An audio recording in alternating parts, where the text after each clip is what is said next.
قال الله سبحانه وتعالى: أعوذ بالله من الشيطان الرجيم ولنذيقنهم من العذاب الأدنى دون العذاب الأكبر لعلهم يرجعون. اللهم صل على محمد وعلى آل محمد كما صليت على إبراهيم وعلى آل إبراهيم إنك حميد مجيد. اللهم بارك على محمد وعلى آل محمد كما باركت على إبراهيم وعلى آل إبراهيم إنك حميد مجيد. تعریفات اللہ سبحانہ و تعالیٰ کے لیے، درود و سلام سید المرسلین، شافی معشر، ساقی کوثر، امام المجاہدین جناب محمد الرسول اللہ صلی اللہ علیہ وسلم پر بے شمار رحمتیں ہوں، صحابہ اکرام رضوان اللہ علیہم اجمعین پر۔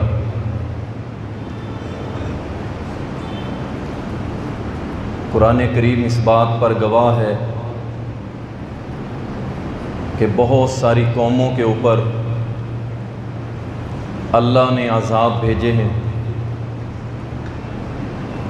کچھ قومیں باقی بچ گئی اور کچھ قومیں ایسی تھی کہ جن کا صفحہ ہستی سے نام تک مٹا دیا گیا تھا۔ کسی قوم کے اندر اللہ چھوٹے چھوٹے عذاب بھیجتا ہے، اور اگر وہ قوم مان جائے، اللہ کی فرما بردار بن جائے، تب تو اللہ راضی ہو کے ان چھوٹے عذابوں کا بھی نعم البدل متبادل اچھا دے کے ان کے نقصان کو پورا کر دیتا ہے۔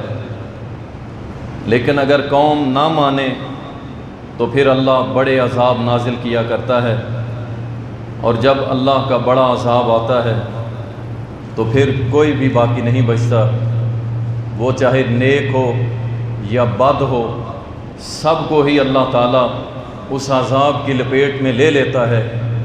اور کائنات کے حبیب نے فرمایا، ان میں سے جو نیک ہوں گے اللہ قیامت کے روز ان کو ان کی نیتوں پہ کھڑا کرے گا، لیکن عذاب سب کو لپیٹ لیتا ہے جب اللہ کا بڑا عذاب آتا ہے۔ اللہ ہم سب کو محفوظ فرمائے۔ کچھ عذاب کے اسباب وہ بیان کریں گے، اور ان میں خصوصاً گناہ تو سارے ہی تباہ کر دینے والے ہیں، مہلک ترین ہیں، لیکن جن 7 گناہوں کو خصوصاً شریعت نے یہ کہہ کر توجہ دلوائی ہے کہ یہ بہت خطرناک ہیں، تمہیں تباہ و برباد کر دیں گے، ان کی طرف بھی توجہ دلواؤں گا۔ جیسا کہ اللہ سبحانہ و تعالی نے سورۃ السجدہ کے اندر فرمایا، وَلَنُذِيقَنَّهُم مِّنَ الْعَذَابِ الْأَدْنَىٰ دُونَ الْعَذَابِ الْأَكْبَرِ لَعَلَّهُمْ يَرْجِعُونَ۔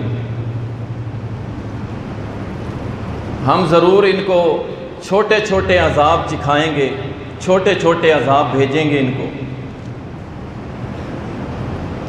سوائے بڑے عذاب کے، یعنی قیامت کے عذاب سے پہلے ہم پہلے چھوٹے چھوٹے عذاب بھیجیں گے، لعلہم یرجعون، تاکہ یہ لوگ اللہ کی طرف پلٹ آئیں۔ یہ جو عذاب ہمیں نظر آتے ہیں یہ اس لیے نہیں آتے کہ ہمارے مکان بھی بہہ جائیں، ہماری جناب فصلیں برباد ہو جائیں، بچے چلے جائیں، مائیں مر جائیں، باپ مر جائیں، یہ صرف اس لیے نہیں آتے، بلکہ اللہ فرماتا ہے ہم یہ چھوٹے چھوٹے عذاب بھیجتے ہیں تاکہ تم میری طرف لوٹ آؤ۔ اگر تو ہم لوٹ گئے اللہ کی طرف تو یقیناً اللہ راضی ہو کہ انشاءاللہ یہ سارے نقصان پورے کر دے گا، لیکن اگر ہم نہ لوٹے تو میرے بھائی عذاب اکبر منتظر ہے۔ یہ جو ہم جماعت کے اندر خطبات کے اندر آپ کے سامنے چیخ چیخ کے کہتے ہیں، لوگو آؤ اللہ کے دین کی طرف آؤ، محمد الرسول اللہ کے تابعدار بن جاؤ، بھائی اس کے پیچھے یہی لاجک ہے۔ اللہ تعالیٰ نے قرآن کریم میں فرمایا اعلموا ان اللہ شدید العقاب، اس بات کو خوب سمجھ لو، جان لو، بے شک اللہ کی پکڑ بڑی سخت، وہ غفور الرحیم بھی ہے، اس میں تو کوئی دو رائے ہے ہی نہیں۔ وجہ کیا ہے اللہ عذاب بھیجتا ہے؟ وہ تو غفور الرحیم ہے۔ اللہ فرماتا ہے ظہر الفساد فی البر والبحر، یہ جو خشکی اور تری میں تم فساد دیکھ رہے ہو، بما کسبت ایدی الناس، اللہ غفور الرحیم ہے، لیکن تمہارے اپنے کرتوت اتنے گندے ہو جاتے ہیں، بڑھ جاتے ہیں کہ اللہ سبحانہ و تعالی اس کے بدلے تمہارے اوپر عذاب بھیجتا ہے۔ اللہ غفور الرحیم ہے، اللہ کو کوئی دوش نہ دے، کوئی قصوروار نہ ٹھہرائے کہ اللہ عذاب بھیجتا ہے، ہمارا ایسے ہو گیا اور ویسے ہو گیا۔ اللہ غفور الرحیم ہے۔ اللہ فرماتا ہے یہ سب کچھ تمہارے اپنے گناہوں کی وجہ سے، یہ گناہ ہی اللہ کی نافرمانی پہ اور اللہ کے عذابوں کو دعوت دیتے۔ اللہ تعالی ہم سب کو محفوظ فرمائے۔ اللہ تعالیٰ قرآن کریم کے اندر فرماتا ہے، کچھ لوگوں کی یہ سوچ ہے، وہ کہتے ہیں دیکھیں جی ہم مسلمان ہیں اور مسلمانوں میں بڑے مواحد ہیں، اللہ پھر بھی ہمیں بار بار مشکلات، بار بار ان معاملات کے اندر ڈالے رکھتا ہے۔ اللہ اکبر۔ اور کافروں کو دیکھو بڑی موجیں کر رہے ہیں، معیشت ان کی اوپر جا رہی ہے، دنیا کے اندر طاقت میں وہ ہم سے آگے ہیں، پوری دنیا ان کی طرف توجہ ہے۔ جب بھی ملکی حالات خراب ہوتے ہیں لوگ کہتے ہیں ہم تو جا رہے ہیں بھائی دوسرے ممالک میں، یورپ میں جا رہے ہیں، امریکہ میں جا رہے ہیں، فلاں فلاں جگہ جا رہے ہیں۔ لوگ کہتے ہیں مسلمان، یہ بیچارہ نیچے ہی جا رہا ہے۔ اس کی کچھ وجوہات ہیں۔ پہلے نمبر پہ جو کافروں کے بارے میں سوچتے ہیں اس کا جواب اللہ نے دیا، وَلَا يَحْسَبَنَّ الَّذِينَ كَفَرُوا أَنَّمَا نُمْلِي لَهُمْ خَيْرٌ لِأَنفُسِهِمْ۔ تم ان لوگوں کے بارے میں یہ گمان نہ کرو کہ جن کو ہم نے مہلت دی ہے اور وہ اپنے مزے کر رہے ہیں، مزے، ان کی معیشت اوپر جا رہی ہے، بڑے خوش ہیں یہ کافر لوگ، یہ کہتے ہیں ہمارا مال، ہماری دولت، ہمارا ڈالر، ہمارا یورو بڑا پاورفل ہے، ہم جس ملک کو چاہیں تباہ و برباد کر دیں۔ اللہ فرماتا ہے یہ مہلت ہم نے ان کو دی ہے، یہ ہم نے ان کو مہلت دی ہے، یہ خوش ہو لیں، راضی ہو لیں اپنی بات۔ انما نملی لہم لیزدادوا اسما، ہم نے یہ کیوں دی ہے مہلت؟ اللہ نے وجہ بتا دی، ہم ان کو اس لیے یہ مہلت زیادہ دے رہے ہیں کہ یہ زیادہ گناہ کریں تاکہ کل قیامت کے روز یہ کسی قسم کا عذر پیش نہ کر سکیں اللہ کے سامنے کہ اللہ ہمیں عذاب سے بچا لے۔ یہ رسی ہم نے ان کی اس لیے ڈھیلی کی ہوئی ہے کہ یہ زیادہ سے زیادہ پھر گناہوں میں نکل جائیں، اللہ کے ساتھ کفر میں نکل جائیں، کل قیامت کے روز اللہ ان کی پکڑ کرے گا۔ اور اللہ نے فرما دیا وَلَهُمْ عَذَابٌ مُّهِينٌ، اللہ ان کے لیے دردناک رسوا کر دینے والا عذاب تیار کیا۔ تو اہل ایمان اس بات پہ نہ سوچا کرو وہ کدھر اور ہم کدھر ہیں، ٹھیک ہے؟ پہلی وجہ تو یہ اللہ نے بیان کر دی کہ کافروں کی رسی ہم نے ڈھیلی کی ہوئی ہے، ان کو مال و دولت ہم دے رہے ہیں، وہ گناہوں میں اور زیادہ بڑھتے چلے جا رہے ہیں۔ لیکن اہل ایمان، اللہ اکبر، جب قیامت کے روز اللہ تعالیٰ نے اہل ایمان کو نواز ہے نا، یہ سارے کافر کہیں گے ہائے کاش ہم بھی مسلمان ہوتے، ہم بھی مسلمان ہوتے۔ یہ گزر جائے گی زندگی جیسے کیسے، لیکن اللہ ہماری آخرت اچھی کر دے۔ اور اسی طرح یہ تباہیاں، یہ بربادیاں کس لیے؟ فرمایا وَمَن يَعْصِ اللَّهَ وَرَسُولَهُ، جو کوئی اللہ اس کے رسول کی نافرمانی کرتا ہے۔ ہر بندہ اپنے گربان میں کیوں نہیں جھانکتا بھائی؟ وہ گندا اور وہ ایسے اور وہ ایسے۔ یہاں اللہ نے فرمایا جو بھی اللہ اس کے رسول کی نافرمانی کرتا ہے، مخالف، اپوزٹ، ہر جگہ کھڑا ہو کے کہے او یہ سنت ہی ہے نا، کوئی مسئلہ نہیں ہے، یہ سنت ہی ہے نا، چھوڑو پرے اسے، یہ کیا ہے؟ یہ نافرمانی ہے۔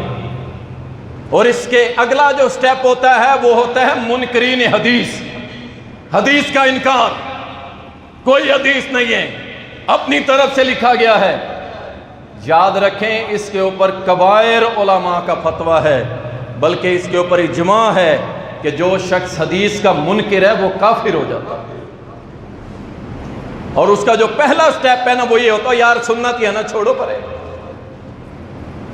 پھر آہستہ آہستہ وہ ٹائم آتا ہے کہ اللہ رسول کا نافرمان بن جاتا ہے۔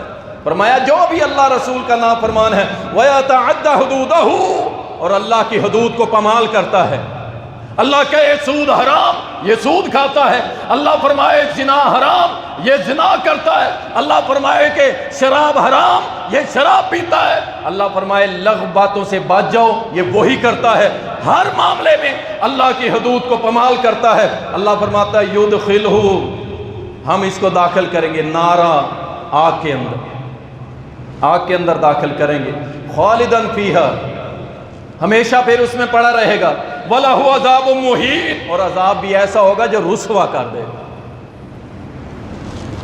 اللہ اکبر۔ میں نے پہلے بھی بتایا تھا ایک عذاب یہ ہوتا ہے کسی کو پنشمنٹ دی جائے، اسے مارا جائے، ٹارچر کیا جائے، ایک ہوتا ہے کہ اسے شرمسار کر دیا جائے، رسوا کر دیا جائے، وہ زیادہ دردناک ہوتا ہے۔ آپ کو آج کل ٹیلی ویژن کے اندر بہت سارے اس طرح کے نظر آ رہے ہوں گے، سوشل میڈیا پہ مار کی بجائے دوسرے طریقوں سے شرمسار کیا جاتا ہے۔ اس لیے اللہ فرماتا ہے کہ ہم نے ان کے لیے دردناک عذاب بھی، رسوا کر دینے والا عذاب تیار کر رکھا ہے۔ جو اللہ رسول کا نافرمان ہے، اللہ کی شریعت حدود کو پاؤں تلے رون دیتا ہے۔ فیصلہ آپ نے کرنا ہے۔ اللہ تعالیٰ قرآن کریم کے اندر فرماتا ہے فَأَخَذَهُمُ اللَّهُ بِذُنُوبِهِمْ، اللہ نے ان کو پکڑا ان کے گناہوں کے سبب، اللہ نے ان کو پکڑا ان کے گناہوں کے سبب، واللہ شدید العقاب، اور اللہ کی پکڑ تو بڑی سخت ہے، اس کی گرفت بہت سخت ہے، گناہوں کے سبب۔ اور کیسے گناہ؟ اللہ فرماتا ہے وَكَذَلِكَ أَخْذُ رَبِّكَ إِذَا أَخَذَ الْقُرَىٰ وَهِيَ ظَالِمَةٌ، اللہ تعالیٰ نے ان بستی والوں کو پکڑا اس حال میں کہ وہ ظلم کرنے والے تھے۔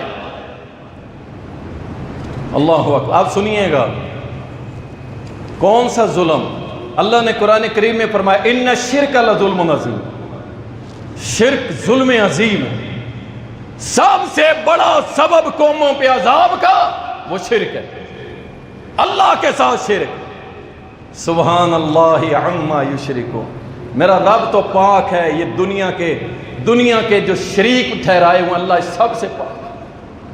رسول اللہ صلی اللہ علیہ وسلم نے فرمایا اجتنبوا سبع الموبقات، 7 تباہ کر دینے والی، ہلاک کر دینے والے گناہوں سے بچ جائے۔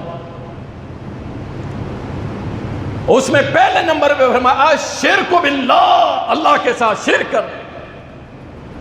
سارے نبی یہی دعوت لے کے یا قوم اعبدوا اللہ، او ہماری قوم اللہ کی عبادت کرو، اللہ کے ساتھ کسی کو شریک نہ ٹھہراؤ، جاؤ قرآن کا مطالعہ کر لو، جتنی قوموں پہ عذاب، اللہ کی پکڑ، کسی کو اللہ نے غرق کر دیا، کسی کو اللہ نے آسمان پہ جا کے اوندا کر دیا، کسی کے کان پھاڑ دیے، کسی کے دل پھاڑ دیے، کئیوں کو غرق کر کے رکھ دیا۔ جتنے بھی عذاب آئے ہیں اس کی وجہ کیا ہے؟ سب سے بڑی وجہ آپ کو ملے گی اللہ کے ساتھ شرک،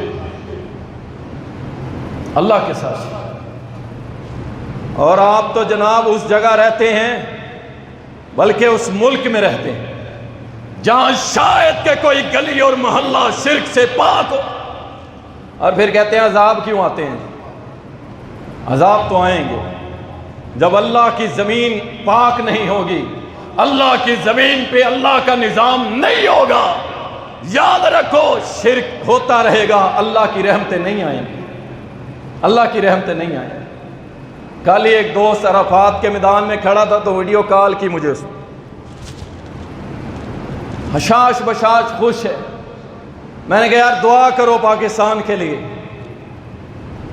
کہتا مولانا دعائیں تو ہم کرتے ہیں لیکن اس ملک سے اللہ ناراض ہے، اس ملک سے خصوصاً اللہ ناراض ہے کہ اس ملک کے اندر ایک عذاب ختم ہوتا ہے، دوسرے کے بعد تیسرا، اور اس وقت یہ حالت ہے تمہارے اس ملک پاکستان کے اندر، کوئی گورنمنٹ نہیں، کوئی قانون نہیں، کچھ نہیں، جس کی لاٹھی اس کی بیعت، جس کے پاس طاقت اس کے لیے سارا نظام اس کی قدموں میں، اور جو کمزور ہے وہ کچہریوں کے دھکے کھا کھا کے آخر میں آ کے اللہ کے سامنے جب روتا ہے اس کے آنسو 7 آسمانوں کو چیرتے ہوئے اللہ کے عرش پہ جاتے ہیں، اور اللہ کی ناراضگیاں اس ملک کے اندر برس رہی ہیں۔ یہ ٹھیک ہونے والا معاملہ نہیں لگتا جب تک کہ یہ سارے کا سارا نظام بدل کے ہم پھر یہی بات دہرا رہے ہیں، شکلیں نہیں، نظام بدلو۔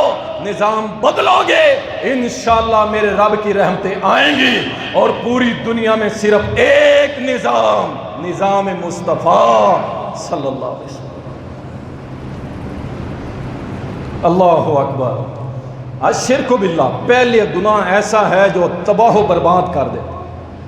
میرے پیارے اور آپ کے پیارے جناب محمد الرسول اللہ صلی اللہ علیہ وسلم نے جب یہ بات بیان کر دی کہ چاہے تو قتل کر دیا جائے، چاہے تو جلا دیا جائے، اللہ کے ساتھ شرک نہ کریں۔ آپ یہ بھی کہہ سکتے تھے آپ کو آزمایا جائے، آپ کو چھوٹی موٹی تکلیف آ جائے، آپ نے پتہ کیا بات کی ہے؟ فرمایا چاہے تجھے جلا دیا جائے، تیرے ٹکڑے ٹکڑے کر دیے جائے، اللہ کے ساتھ شرک نہ کریں۔ کتنا غفور و رحیم رب ہے، اللہ کی قسم 99 قتل کرنے والے کو 100 قتل کرنے والے کو معاف کر دیا۔ اللہ اکبر۔ بڑے بڑے گنہگاروں کو اللہ نے معاف کیا کہ نہیں کیا؟ اس قدر غفور الرحیم۔ لیکن جب معاملہ شرک آیا، ان اللہ لا یغفر ان یشرک، جب شرک کا مسئلہ آیا کہ جو شرک کی حالت میں مر گیا اللہ غفور الرحیم اسے معاف کرے گا نہیں کرے گا۔ اتنا غفور الرحیم رب آخر اس بات پہ غصے میں آ جائے کہ میرا شریک بناتے ہو، میرا ساجی میرا ساتھی، قل هو اللہ احد اللہ الصمد لم یلد ولم یولد ولم یکن له کفوا احد احد احد۔ اور تم اللہ اکبر، شرک باللہ تباہ کر دیتا ہے۔ وہ چاہے اللہ کی ربوبیت، الوہیت، اسماء و صفات میں شرک ہو، بندے کو برباد کر دیتا ہے، دنیا آخرت اس کی خراب ہو گئی۔ یاد رکھیں مختصر یہ بات، جو ساتھی نئے آتے ہیں، جو ان پڑھ ہوتے ہیں، جنہیں زیادہ پتہ نہیں ہوتا، انشاءاللہ ڈیٹیل سے ہم ایک جمعہ پڑھائیں گے شرک کے اوپر، تاکہ لوگوں کو پتہ چلے شرک کہاں کہاں اور کون کون سا ہے۔ لیکن موٹی سی بات سن لے، اللہ کے علاوہ کسی کے آگے جھکنا، رکوع کرنا، سجدہ کرنا، کسی کی قدم بوسی کرنا، نظر و نیاز کرنا، کسی غیر کے نام پہ ذبح کرنا، جھولی پھیلا کے کسی اور سے مانگنا، کسی اور سے دعائیں کرنا، کسی اور پہ توکل کرنا، کسی اور پہ بھروسہ کرنا، کسی اور پہ امید رکھنا، کسی اور کے لیے جھکنا، دعائیں کرنا، کسی کو غوث مشکل کشا کہنا، کسی سے خوف کھانا کہ اگر میں نے اس کی بات نہ مانی تو میرا بابا، میری بس، میرا کاروبار، میرا گھر بار برباد کر دے گا، گویا تو نے اس بابے کو اللہ کا شریک بنایا۔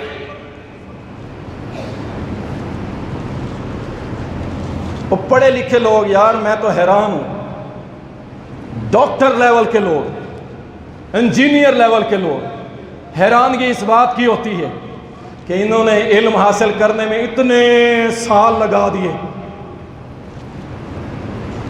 MBBS، ہاؤس جاب، اسپیشلائزیشن، اور اس کے بعد ایک بہترین ڈاکٹر جا کے قبر کے اوپر ہاتھ اٹھا کے کہہ رہا ہوتا ہے ساڈی بھی چھوڑ لے، ہمارے بھی دکھ پورے کر دے، اتار دے، یہ غم مشکلیں دور کر دے۔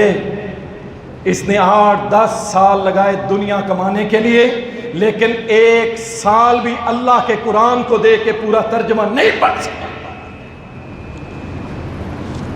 او اللہ کے بندو، قرآن سے جڑ جاؤ اگر شرک سے بچنا ہے۔ اہل حدیث کہنے سے جان نہیں چھوٹے گی، دیوبندی کہلانے سے جان نہیں چھوٹے گی۔ اگر آپ کو توحید کا علم نہیں ہے اور اس پہ آپ کا عمل نہیں ہے، آپ کو اہل حدیث کہلانا آپ کو نہیں بچا سکتا۔ اس کو سیکھو، اور اس کا بہترین سورس قرآن کا ترجمہ۔ اللہ اکبر۔ اللہ تعالیٰ نے فرما دیا، یاد رکھو شرک کو معاف نہیں کروں گا۔ 7 تباہ کرنے والے گناہوں میں، عذاب کو دعوت دینے والے گناہوں میں ایک گناہ اللہ کے ساتھ شرک کرنا ہے۔ دوسرے نمبر پہ السحر، جادو، معاشرے میں عام ہو رہا ہے، معاشرے میں عام ہو رہا ہے۔ اور اس جادو کا معنی کیا ہے؟ سحر کا اس کا معنی ہے ایک بندہ پہلے شیطان کا قرب حاصل کرتا ہے اور پھر شیطان اس کی مدد کرتا ہے.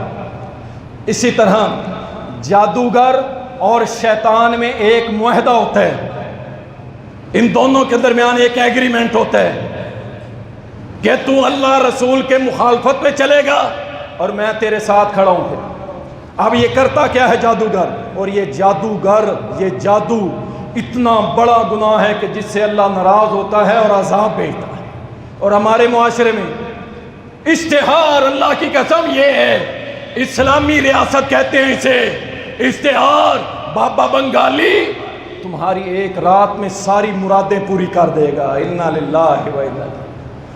اور اپوائنٹمنٹ لے کے، ایڈوانس ٹائم لے کے ہماری مائیں بہنیں، ہمارے بھائی پہنچے ہوتے ہیں کہ بابا بنگالی میری ساری فریادیں پوری کرے گا، اور جا کے اس کے پاس بیٹھتے ہیں. بابا بنگالی کالے جنگلوں میں سالہ سال چلا کاٹنے کے بعد آپ کے سارے دکھ درد کا مداوع کر دے گا. جس روز تو نے یہ سوچ کے قدم باہر نکالا کہ میں اس کے پاس جا رہا ہوں، یاد رکھ تیرا دین گیا، تیرا اسلام سے تعلق ختم، تیرا مسلمانیت سے تعلق ختم. اور وہ جو بیٹھا ہے، جو اندر بیٹھا ہے، وہ تو شیطان سے ایگریمنٹ کر کے بیٹھا ہے. اس کے چٹے کپڑوں کو نہ دیکھو، اس کے نورانی چہرے کو نہ دیکھو، اس کے دفتر کی لش پش کو نہ دیکھو. وہ کیا کیا ایگریمنٹ کر چکا ہے سن لیں. نعوذ باللہ، اللہ تعالیٰ معاف کرے یہ جملے بولنے پر بھی. یہ وہ چیزیں ہیں جو جادوگروں نے خود بتائی ہیں. نمبر ایک، وہ کہتے ہیں کہ ہم، نعوذ باللہ اللہ معاف فرمائے، قرآن کریم کو اپنے پاؤں کے ساتھ باندھ کے لیٹرین میں لے جاتے ہیں. اللہ اکبر، استغفر اللہ. یہ جادوگر، یہ بنگالی بابے، یہ جتنے بیٹھے ہوئے عامل فلاں فلاں، جو یہ دعوے کرتا ہے نا کہ آپ کی بیوی آپ کے قدموں میں اور آپ کا خاوند آپ کے قدموں میں، سمجھ جاؤ یہ جادوگر. پسند کا رشتہ جہاں ہم انا للہ و انا الیہ راجعون، اور رشتے کہاں بنتے ہیں؟ عرش والا بناتا ہے. خبیثوں کے لیے خبیث اور طیبین کے لیے طیبات اللہ بناتا ہے. اور یہ دعوے کرتا ہے. یہ کام کر کے شیطان سے دوستی کرتے ہیں. نمبر ایک بتا دیا. نمبر دو، نعوذ باللہ قرآن کریم کو گندگی سے لکھتے ہیں. اور اسی طرح نمبر تین، اپنے پاؤں کے تلوے کے نیچے رب کا قرآن لکھتے ہیں، سورت فاتحہ کو الٹا لکھتے ہیں، بغیر وضو کے نمازیں پڑھتے ہیں. وہ آپ کے ساتھ کھڑا ہوتا ہے، آپ کو پتہ ہی نہیں ہوتا. آپ کہتے ہیں نہیں یہ جادوگر نہیں ہو سکتا، یہ تو نمازی ہے. جبکہ وہ کبھی نماز پڑھے گا تو وضو بھی نہیں کرے گا، اور غسل جنابت پاک ہونے والا غسل بھی نہیں کرے گا، ہمیشہ ناپاک رہے گا. اللہ اکبر. جب جانور ذبح کرے گا شیطان کے نام پر، بسم اللہ پڑھ کے نہیں، شیطان کے نام پہ ذبح کرے گا. اور اسی طرح شیطان کے ساتھ یہ وعدہ کرے گا، میں ستاروں کو سجدہ کرے گا، یہ ستاروں کو اپنی ماں اور بیٹی کے ساتھ زنا کرے گا. اور اس کے بعد جادوگر، جادو سیکھنے والا، جادو سکھلانے والا، سیدنا عمر بن خطاب رضی اللہ تعالیٰ نے حکم جاری کیا تھا، جہاں بھی جادوگر مرد اور عورت کو دیکھو قتل کر دو. یہ ریاست کی سب سے بڑی اور اہم ذمہ داری ہے کہ جادوگر قتل کر دیے جائیں. اور یہاں اشتہار چھپتے ہیں. اس قدر بڑا کبھی عمل آپ کے ملک پاکستان یہاں پہ ہو رہا ہے. اللہ کا عذاب نہیں آئے گا تو کیا آئے گا؟ رحمتیں آئیں گی. جہاں رب کے قرآن کے ساتھ یہ کیا جا رہا ہے، اللہ کے کلام کے ساتھ. نعوذ باللہ. اللہ اکبر. ابو داؤد کے اندر آتا ہے سیدنا عمر بن خطاب نے حکم دیا، اور صحابی جو راوی ہے وہ کہتے ہیں کہ ہم نے اسی دن 3 جادوگر قتل کیے تھے. اور اماں حفصہ رضی اللہ عنہا، ان کی ایک لونڈی تھی، اس نے کوشش کی اماں حفصہ پہ جادو کرنے کی. ان کو پتہ چل گیا، انہوں نے پکڑا، فوراً سرکاری نمائندے کو بلایا اور اپنے سامنے اس کی گردن اتروا دی. شریعت نے اس قدر سخت حکم لگایا ہے ان کے اوپر. بات جاؤ اللہ کے لیے، خصوصاً میری مائیں اور بہنیں، یہ جو 100 روپے کا تعویذ لے کے آتی ہے نا کہ میرا خامد میرے قدموں میں آ جائے، اس عورت کو اللہ ہی ہدایت دے. یقین جانے نیک شریف عورت تو وہ ہوتی ہے جو کہتی ہے خامنہ میرا میرے سر کا تاج رہے، میرے گھر کا سردار رہے، میں اس کی مطیع و فرما بردار ہوں۔ وہ یہ نہیں ہوتی کہ 100 روپے کا تعویذ جس کے اوپر لکھا ہوتا ہے یا جبرائیل یا میکائیل یا اسرافیل یا فلاں ہماری مدد کر، 100 روپے میں 100 روپیہ بھی دیا اور ساتھ اپنا عقیدہ توحید مسلمانیت بھی اسے دے کے آ گئی کہ آج کے بعد میں مسلمان نہیں، میں مشرک ہو چکی ہوں۔ یہ 50 اور 100 روپے میں آپ کو یہ ملے گا، اور جادو کروانے جاؤ گے وہ لاکھوں کی ڈیمانڈ کرے گا، لاکھوں کی، اور آپ اس کو بھریں گے اس کو، اور اس کے بعد اپنا ایمان بھی ختم کر بیٹھیں گے۔ اللہ ہم سب کو محفوظ فرمائے۔ تیسرے نمبر پہ قتل اتنا بڑا گناہ ہے کہ اللہ کو انتہائی ناپسند ہے، بے گناہ کسی کو قتل کرنا۔ اللہ تعالیٰ نے قرآن کریم میں فرمایا وَلَا تَقْتُلُوا النَّفْسَ الَّتِي حَرَّمَ اللَّهُ إِلَّا بِالْحَقِّ، کسی نفس کو قتل کرنا جائز نہیں ہے، کسی جان کو قتل، ہاں حق کے ساتھ۔ حق کیا ہے؟ یاد رکھیں، کلمہ گو جب تک کلمے کے اس کرائیٹیریا کے اندر رہتا ہے، اسلام نے کہا اس کا جان، اس کا مال، اس کا سب کچھ پورا من ہے، کوئی اس کی طرف نہ دیکھے۔ لیکن جب اس دائرے سے باہر نکلتا ہے پھر سزائیں ملتی ہے۔ رسول اللہ صلی اللہ علیہ وسلم نے فرمایا، صحیح بخاری اور مسلم میں حدیث ہے، فرمایا کسی کے لیے جائز نہیں ہے کہ کسی مسلمان کو قتل کرے۔ ہاں 3 وجہ سے کسی مسلمان کو قتل کیا جا سکتا ہے، اور وہ قتل کرنا اسلامی ریاست کی ذمہ داری ہوتی ہے۔ وہ 3 وجہ کیا ہیں؟ رسول اللہ صلی اللہ علیہ وسلم نے فرمایا اگر شادی شدہ ہے، زنا کر لے، اسے قتل کیا جائے گا۔ اگر اس نے کسی کو ناجائز قتل کیا ہے، اس کے بدلے میں قتل کیا جائے گا۔ نمبر 3، اگر وہ اسلام سے مرتد ہو جائے، اسلام چھوڑ کے وہ مرتد ہو جائے، کوئی اور دین قبول کر لے، اس بنیاد پہ بھی اس کا قتل کیا جائے گا۔ اور یہ ریاست کی بہت بڑی ذمہ داری ہوتی ہے، کیونکہ اس میں اسلام کی حقانیت کا مسئلہ ہے۔ لیکن کسی عام مسلمان کو قتل کرنا، اللہ تعالیٰ نے قرآن کریم میں فرمایا وَمَن يَقْتُلْ مُؤْمِنًا مُتَعَمِّدًا فَجَزَاؤُهُ جَهَنَّمُ، جس نے کسی مسلمان کو بغیر وجہ کے قتل کیا اس کا ٹھکانہ جہنم میں ہے، اسی میں رہے گا۔ وَغَضِبَ اللَّهُ، اللہ ایسے بندے پہ بڑا ناراض ہوتا ہے۔ پھر فرمایا وَلَعْنَهُ، اس کے اوپر اللہ کی لعنت ہوتی ہے۔ وَعَدَّ لَهُ عَذَابًا عَظِيمًا، اور اس بندے کے لیے دردناک عذاب ہے۔ ایک حدیث میں آتا ہے رسول اللہ صلی اللہ علیہ وسلم نے فرمایا، جامع ترمذی کے اندر نبی علیہ السلام نے فرمایا اگر ایک مسلمان کے قتل میں زمین اور آسمان کی ساری مخلوق شامل پائی جائے، اللہ سبحانہ و تعالی زمین و آسمان کی ساری مخلوق کو جہنم میں ڈال دے۔ مسلمان کی یہ شان ہے، یہ عظمت ہے، اور اس کا قتل کرنا معاشرے کے اندر تباہی کا سبب ہے، اللہ کے عذاب کو دعوت دیتا ہے۔ دیکھیں کتنے قتل ہوئے، شہید ہوئے افغانستان، وہ فرشتوں کی سرزمین، سبحان اللہ، شام، فرشتوں کی سرزمین، کتنا قتل عام ہوا۔ روس، کیا امریکہ، کیا یہ بدماش طاقتیں، کہاں وہ شام کا نام نہاد صدر، سب نے مل کے اس زمین کے اوپر اللہ کے فرشتے جہاں پر بچھائے ہوئے ہیں۔ یہ حدیث ہے، نبی علیہ السلام نے فرمایا شام ایسی سرزمین ہے جہاں پہ ہر وقت اللہ کے فرشتے پر بچھائے ہوئے ہیں۔ اور ایک حدیث میں فرمایا اگر شام میں امن نہیں رہے گا، پوری دنیا میں امن نہیں رہے گا۔ بتائیں مجھے، آج شام میں امن نہیں ہے، پوری دنیا میں امن ہے؟ نہیں ہے، اور نہ ہوگا جب تک شام پر امن نہیں ہوگا، پوری دنیا میں امن نہیں آ سکتا۔ مسلمان اتنے قتل کیے گئے، اور اس کے باوجود ہم کہتے ہیں اللہ کے عذاب کیوں آتے ہیں؟ اللہ ناراض ہے، اللہ ناراض ہے یارو، اللہ ناراض ہے۔ اللہ اکبر۔ نمبر 4 جو سبب بنتا ہے اللہ کے عذاب کو دعوت دینے کا، اور اتنا خطرناک یہ گناہ ہے جسے شریعت نے کہا ہے مہلک ترین گناہ، سود جیسی لعنت، اللہ اکبر. میں نے اس پہ جمعہ پورا پڑھایا ہے، لیکن انشاءاللہ ایک جمعہ آگے پھر آنے والا ہے، اس میں سود کے متعلق فتاوی جات، سود کی اقسام، اس کے اوپر انشاءاللہ تعالی ڈیٹیل سے بیان کریں گے. سود ایسا گناہ ہے جس کے اوپر نبی صلی اللہ علیہ وسلم نے فرمایا وہ چھوڑو یار، تم سمجھتے ہو 2 پیس پہن کے 3 پیس پہن کے کوٹ ٹائی لگا کے بینک کے اے سی کمرے میں بیٹھ کے 2 لاکھ تنخواہ لے کے باہر نکلتا ہوں اچھی گاڑی، گھر جاتا ہوں اچھا گھر. چھوڑ دو اللہ کے لیے، چھوڑ دو. حرام کی کمائی. صحیح مسلم میں حدیث ہے، نبی علیہ السلام نے فرمایا لعنت ہو سود لینے والے پر، سود دینے والے پر، سود لکھنے والے پر اور سود کی گواہی دینے والے پر.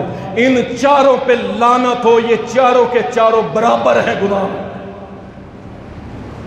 میں کیا کروں ایسی گاڑی، 2 پیس ٹائی کوٹ پینٹ، میں کیا کروں یار. میں اس تنخواہ سے اپنے بچے پالوں اور بچے بھی نافرمان نکلیں اور قیامت کے روز اللہ فرمائے تیرا جسم تو حرام پہ پلا ہے لہذا تیرا جہنم میں ٹھکانہ بنے اور معاشرہ برباد. ہم سراہتے ہیں. میں نے پہلے بھی کہا تھا گورنمنٹ اچھا کام کرے، اچھا دائی اس کو سراہتا ہے. اگر پرویز الہی نے لوکل گورنمنٹ کے اندر لوکل عام سود کے اوپر پابندی لگائی اور سزا کا مطالبہ بھی کیا اور قانون پاس کیا اس نے کہ لوکل لین دین میں سود کرے گا اسے سزا دی جائے گی، لیکن یہ کافی نہیں ہے. ہم چاہتے ہیں ملکی لیول پہ، ملکی لیول پہ سود کا خاتمہ ہو، کیونکہ یہ اللہ رسول سے اعلان جنگ ہے. ملک ترقی نہیں کر سکے. سود سے نکلیں، سود کی لعنت سے نکلیں اور ہم انشاءاللہ روکھی سوکھی کھا لیں گے. اور کھا لو گے لیکن کھائیں گے حلال کی انشاءاللہ. اللہ اکبر. اب تو اور ایمان تازہ ہو گیا، مضبوط ہو گیا کہ جب اس دریا کے کنارے پہ بیٹھی ہوئی بچی جو مسکرا رہی تھی اور اس سے کسی نے پوچھا تیری ماں کہاں ہے، تو اس نے آگے سے ہنس کے کہہ دیا، اس نے کہا میری ماں تو پانی میں بہہ گئی، میری ماں تو پانی میں بہہ گئی. ہنس رہی ہے لیکن اسے پتہ نہیں کہ اس نے اس زندگی گزارنی ہے کتنا لمبا سفر ہے، اور ماں کے بغیر وہ جوانی ہو اور ماں کے بغیر کچھ بھی نہیں.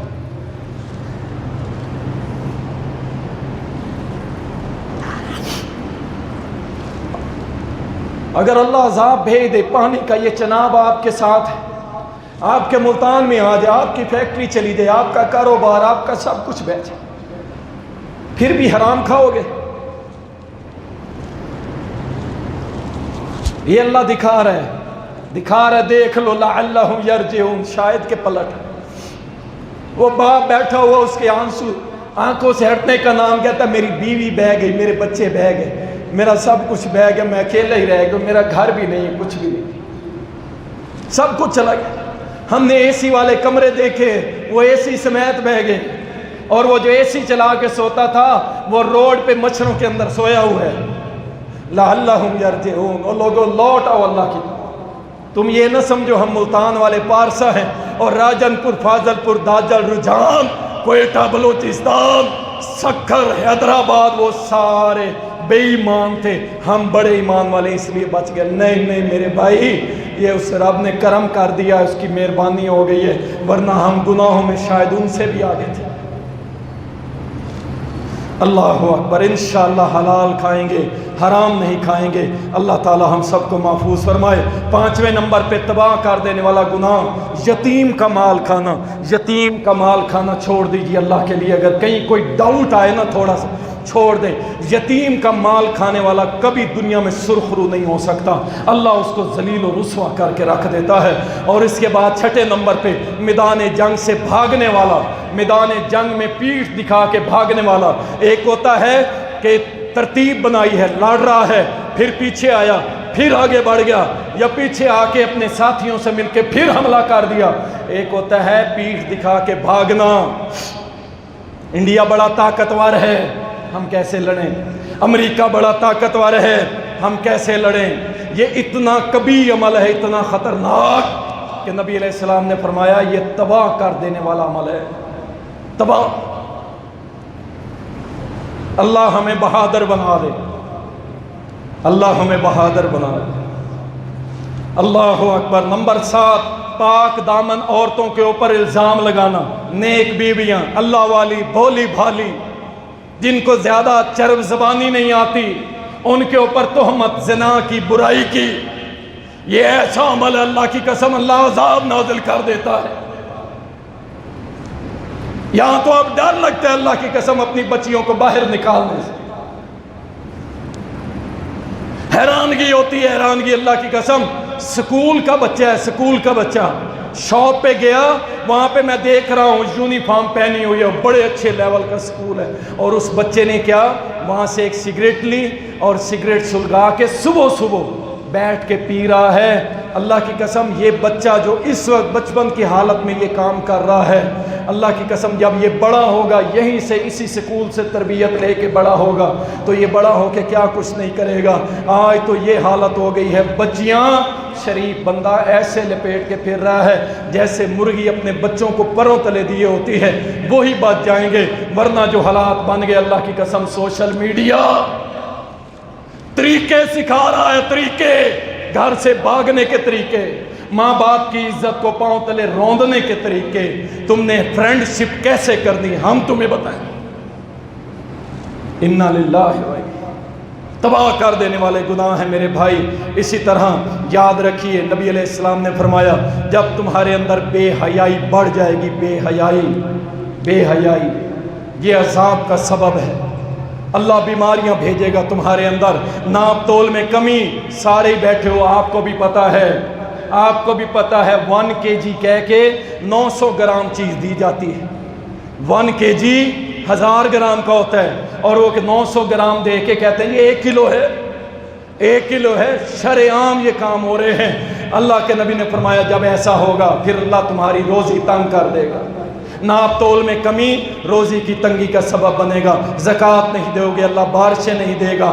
اللہ رسول سے عہد توڑو گے، اللہ رسول کا جو دشمن تمہارے اوپر مسلط کر دیا جائے گا، اور اللہ کی زمین پہ اللہ کی بادشاہت، حاکمیت، شریعت نافذ نہیں کرو گے تو یاد رکھو اللہ کسی طاقتور کافر کو تمہارے اوپر مسلط کر دے گا، جو وہاں سے بیٹھ کے تمہاری لگام میں ہلائے گا اور تم کچھ کر بھی نہیں سکو گے۔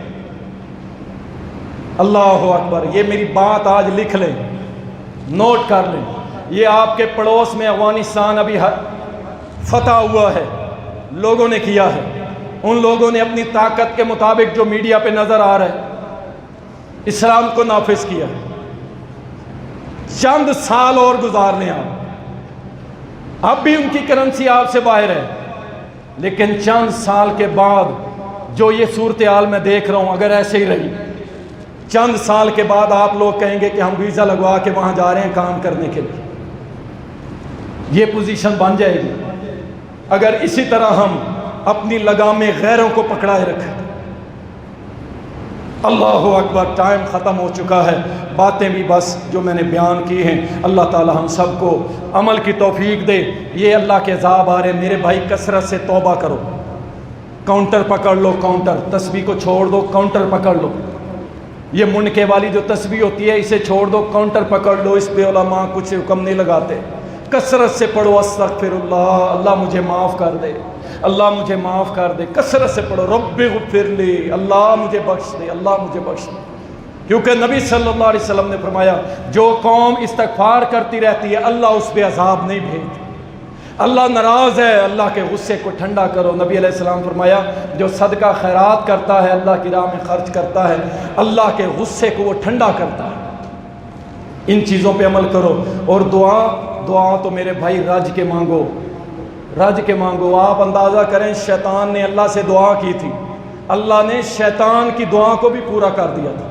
اس نے کہا تھا نا اللہ مجھے مہلت دے قیامت تک، تو اللہ نے اس کی سن کے پوری کر دی تھی۔ ہم تو پھر مسلمان ہیں، اس کی عبادت کرنے والے بندے، کثرت سے دعائیں کریں اپنے ان بھائیوں کے لیے، واللہ ان بھائیوں کے لیے۔ آپ تک وہ خبریں پہنچی نہیں ہیں جو ہمیں ہمارے دوست ساتھی، تنظیمی ساتھی ہمیں کال کر کے بتا رہے ہیں۔ ابھی تک سینکڑوں لوگ ہیں، سینکڑوں لوگ کہ جن کے سروں پہ کوئی سایہ کرنے کی جگہ نہیں، 100 بندہ پانی میں کھڑے ہو کے راتیں گزار رہے ہیں۔ آرام سے بیٹھے ہو نا سکون سے، 5 منٹ مولوی صاحب خطبہ لیٹ کر دے تو ہم ناراض بھی ہو جاتے ہیں، اور وہ پانی میں کھڑے ہیں، کوئی ان کا پرسان حال نہیں، کوئی پوچھنے والا نہیں۔ ہاں جو پوچھنے والے ہیں وہی تھے جسے تم ملا کہتے تھے، جسے تم مولوی کہتے تھے۔ وہ نکلے اپنے گھروں سے اپنے بال بچوں کو چھوڑ کے، جو کچھ ان کے پاس تھا آپ لوگ ساتھ کھڑے ہوئے، وہ پہنچ گئے، شب و روز دن رات لگے ہوئے ہیں، جتنا اللہ ان کی مدد کر رہا ہے۔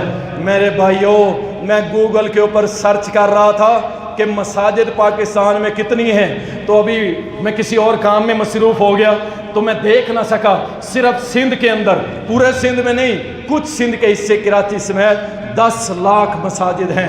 اگر یہ اللہ کے نیک بندے، مخلص بندے اگر اقتدار میں آ کے نظام مصطفیٰ قائم کر دیتے ہیں تو میرے بھائی کوئی گلی محلہ نہیں بچے گا جہاں پہ انشاءاللہ ہر گلی کے اندر مسجد ہے، اور مسجد ہی مومن کے لیے عدالت بھی ہوتی ہے، فیصلے بھی کیے جاتے ہیں، معاملات حل بھی کیے جاتے ہیں، سنے بھی جاتے ہیں، سنائے بھی جاتے ہیں۔